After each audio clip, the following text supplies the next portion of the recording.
Nacido en Granada en 1914, José Guerrero supo cautivar al mundo expresando su forma de sentir a través de un fascinante uso del color. Con motivo del centenario de su nacimiento, la Universidad de Granada, en colaboración con el Centro Guerrero, organizó diversas actividades para conmemorar la figura de este genio de la abstracción. En la Facultad de Bellas Artes se recreó la esencia de Guerrero a través de una selección de obras de alumnos y egresados. Mientras tanto, en el Palacio de la Madraza, otra exposición bajo el título Poéticas del color y del límite, que incluyó obras de artistas de la talla de Soledad Sevilla y Eva Lut, y un congreso con especialistas, evocaron la presencia de Guerrero, aportando nuevas miradas a la obra y a la personalidad de este artista universal.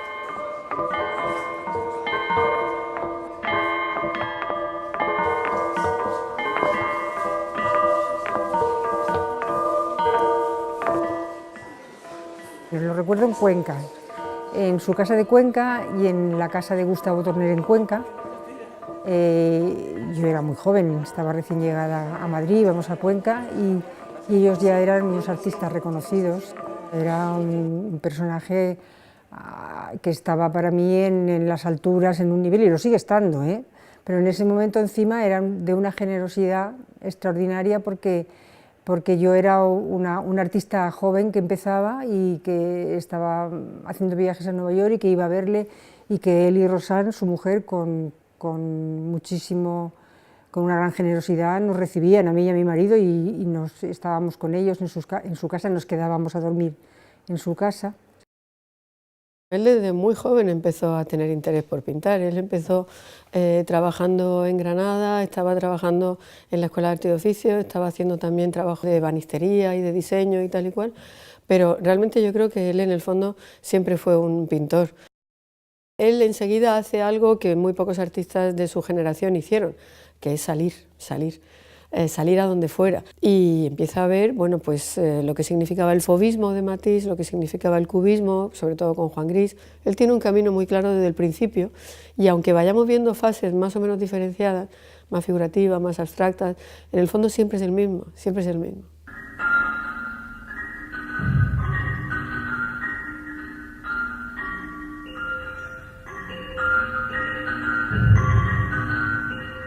Era vital y dinámico, que eso además es lo que se ve en su pintura.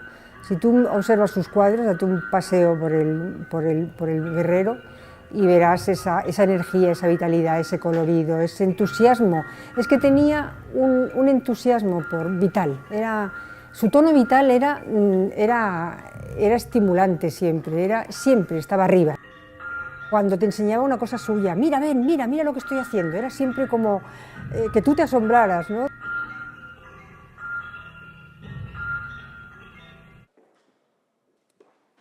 Cuando llega a Nueva York en el año 50, ve que la pintura que ya se estaba practicando allí, lo que se ha llamado la pintura de acción o el action painting, era algo absolutamente novedoso, algo que no había visto nunca en Europa, y le produce un gran impacto. De hecho, en este cuadro se pueden observar cómo ya aparecen una serie de elementos como la pintura en chorreones, digamos una pintura en la que el gesto se apodera un poco en parte del cuadro.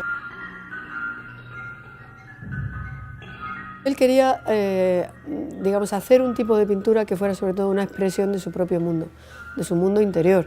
Eso es muy típico de todos los expresionistas, por eso cuando llega a Nueva York enlaza también con la Escuela del Expresionismo Abstracto Americano, la Escuela de Nueva York, que en el fondo todos los que estaban haciendo después de la Segunda Guerra Mundial era pintar, una vez que habían rechazado ese mundo exterior porque era un mundo que había dado lugar a la Segunda Guerra Mundial, a Auschwitz, a Hiroshima y digamos, a realidades que querían rechazar, deciden refugiarse en el mundo interior. Lo que pintan no es tanto algo que ven con los ojos, digamos sensorialmente, sino con el alma. Muchas veces sus colores están relacionados pues, con esas vivencias también de su infancia. Él hablaba, por ejemplo, del azul como el azul añil que se pintaba en las casas. Para él el amarillo también estaba relacionado en cierta manera con, él hablaba de los crisantemos amarillos del cementerio, que por desgracia tuvo que visitar mucho durante su infancia. El negro, por supuesto, estaba ahí también, pero para Guerrero el negro era una presencia de lo vivo. Él decía que siempre en el campo, por ejemplo, se ve el negro en las personas que van andando, en una cabra que está saltando por el paisaje, en las piedras. Creo que el color ha sido ese elemento distintivo en la obra de Guerrero. Era muy tímido. Fijaos aquí el problema, cómo desvía la mirada. Y la desviaba porque es que no quería mirar a la cámara. Se sentía incomodísimo. Recuerdo que las últimas fotos que hicimos en la Alhambra fue de esas cosas que no puedes olvidar en la vida. Sí que se paraba en una maceta. En una maceta veía los colores. En los reflejos del agua veía los espacios de otra manera. Meterse en ese mundo es como leer un libro que aparentemente está cerrado y no lo entiendes, porque cuando empiezas a abrirlo y a leerlo, empieza a abrirte unas sensaciones especiales, unas ideas, unos espacios. Él tenía esa habilidad. Decía un día que esto es todo como un magma, que viene de esto de la creación, es como un magma. Me acuerdo yo muchas veces de él, porque cuando estoy ahí también en trance, digo, ya está el magma aquí, el magma aquel del que hablaba Guerrero. Era un éxtasis delante de él, de su obra, pero él tenía esa capacidad de estar a tu nivel, siempre, cercano a ti, como un amigo desde el primer momento, nada, no como un maestro que estaba dando lecciones en absoluto.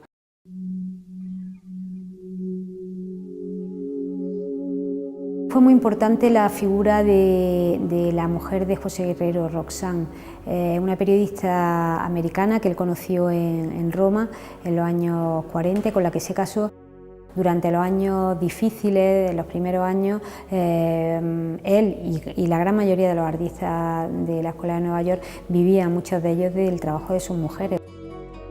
Quizás si no hubiera conocido a Roxanne, probablemente no se hubiera atrevido a dar el salto a Estados Unidos. No solo es que Roxanne seguramente le informó y le influyó, sino que también, sobre todo, le apoyó enormemente. Y estoy muy segura de que Roxanne fue siempre como una, como una compañera, ¿no? Al lado, en el sentido de contactos con galeristas, contactos con otros artistas. Piensa que Guerrero, cuando llega a Nueva York, habla muy poco inglés. Entonces era importantísimo que ella tuviera esa capacidad de hacerle de puente con un mundo que en el fondo le era muy ajeno.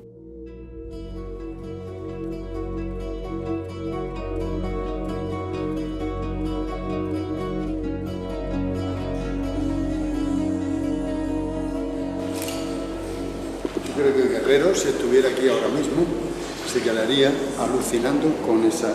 Mira, fíjate el suelo, que es verdaderamente una obra de arte. La pintura de Guerrero es rapidez en la idea, es como la fotografía.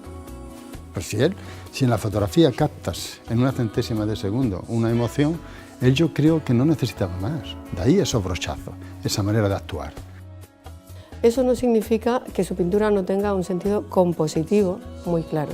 Y ahí viene la otra influencia importante de su paso por París, que es el cubismo, y específicamente Juan Gris, que le enseñó que la obra no podía ser un simple desahogo psíquico así sin más, ¿no? Sino que tenía que estar además bien construida, con un sentido de equilibrio. Las manchas de color no pueden estar indistintamente en un lugar o en otro, tienen que encajar, nunca se deja nada al azar. El año 58 fue un año importante para él desde el punto de vista profesional, porque se suceden las exposiciones en la Galería Betty Parsons, las grandes colecciones americanas compran obras para sus colecciones, pero al mismo tiempo también es un momento en el que el pintor se siente abrumado. Es todo esto lo que le conduce a iniciar ese psicoanálisis que finalmente le va a proporcionar ese reencuentro con su memoria de juventud, con su memoria española. Cuando vuelve a España en los años 60, es como si viniera al lugar adecuado en el momento adecuado, porque aquí en España había toda una generación de artistas, entonces jóvenes, que estaban deseando volver a la pintura. Después de toda una serie de décadas en las que pintar parecía que era ser demasiado hedonista, dedicarse a algo que era demasiado tradicional, solo se podía hacer arte conceptual o un arte muy politizado, ¿no? Muy de mensaje, muy militante. Guerrero les da la oportunidad de entender que todavía se puede ser pintor y se puede ser moderno siendo pintor y se puede ser comprometido con tu entorno siendo pintor. Siempre fue un pintor que supo decirle algo a generaciones siguientes.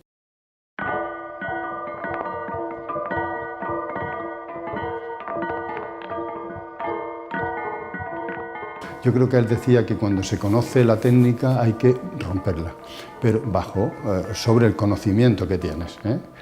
Hay que hacerlo intencionadamente. Una de las tantas lecciones que aprendí de él.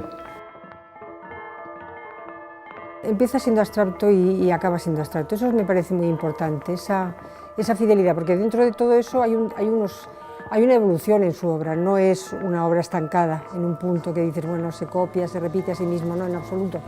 Es una obra que va creciendo, que va aumentando, que va desarrollándose siempre y va a más, y siempre se mantiene en la fidelidad a la abstracción. Eso me parece muy importante.